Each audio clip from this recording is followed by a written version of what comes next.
Di na daw kailangan ng tao ang sitahin sa kanyang mga maling gawa. So hayaan mo na lang na someday sila na makarecognize ng kanilang mga nagawang mali, ano?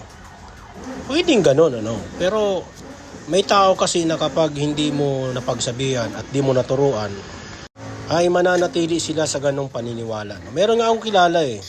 Mula nung bata, nagsuot siya ng tsinelas, baligtad yung tsinelas niya.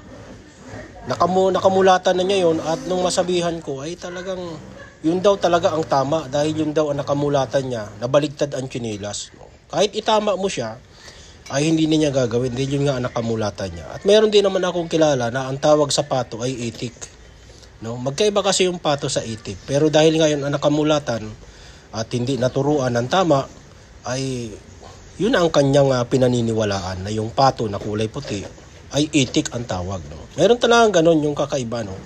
Mga bagay na dapat naturuan sila ng tama pero kapag tuturuan mo na at pagsasabihan mo ay magagalit pa sa iyo. Ano? Talagang napakahirap. Minsan talaga hayaan na lang natin ang panahon ang magturo sa kanila. Kasi kapag ikaw ay nag-preach, ikaw pa ang magiging masama sa dakong huli. No? Ganyan talaga ang buhay. Ang isang halimbawa pa dyan ay ang bisyo. Merong mga tao na kapag nagbisyo, alak at sigarilyo,